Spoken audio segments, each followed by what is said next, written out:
मंडळी, महाराष्ट्राच्या सामाजिक परिवर्तनाच्या प्रवासात आयुष्याचा प्रत्येक श्वास झोकून देणारे असंघटित मजुरांचे तारणहार आणि समाजवादी सत्यशोधक विचारांचे प्रखर प्रवर्तक बाबा आढाव यांचं 95व्या वर्षी निधन झालंय.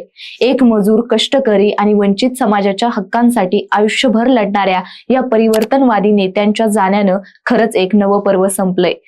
एक गाव एक पाणवठा, कष्टाची भाकर, हमाल पंचायतीचं मॉडेल, अंधश्रद्धा विरोधी लढा अशा अनेक उपक्रमातून त्यांनी सामाजिक न्याय, समता आणि मानवी प्रतिष्ठेचा दिवा सतत प्रज्वलित ठेवला. त्यांनी उभं केलेलं कार्य आणि विचारधारा पुढच्या पिढ्यांसाठी मार्गदर्शक ठरणार हे निश्चित. पण मंडळी, आयुर्वेदिक वैद्य ते तळागाळातील लाखो मजुरांचे आधार बनणारे बाबा आढाव कोण होते? समाजातील वंचितांसाठी त्यांचं योगदान कसं राहिलेलं आहे, जाणून घेऊयात या व्हिडिओच्या माध्यमातून.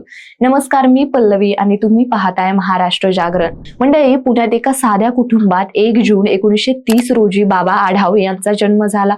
लहान वयातच वडिलांचं छत्र हरवलं आणि ते आजोळी मोठे झाले.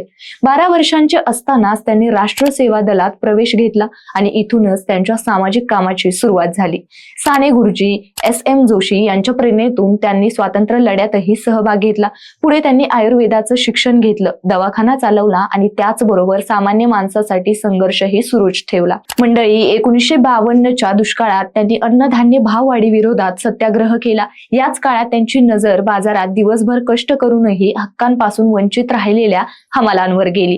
त्यांनी ठरवलं की या असंघटित मजुरांसाठी काहीतरी मोठं करायचं आणि 1955 साली हमाल पंचायतीची स्थापना झाली.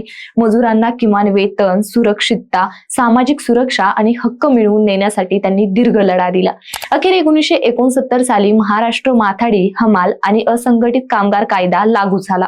हा भारतातील असंघटित मजुरांसाठीचा पहिलाच कल्याणकारी कायदा ठरला.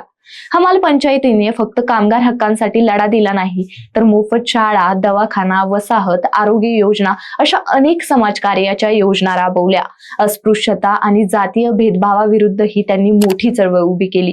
एक गाव एक पाणवठा मोहिमेद्वारे त्यांनी दलितांना पाण्याचा समान अधिकार मिळवून दिला. सार्वजनिक विहिरी सर्वांसाठी खुल्या करून सामाजिक समतेची भिंत बेधली. कष्टकरी मजुरांसाठी त्यांनी सुरू केलेली कष्टाची भाकर योजना पुढे महाराष्ट्रातील श्रमिक कल्याण योजनांचे मॉडेल ठरली.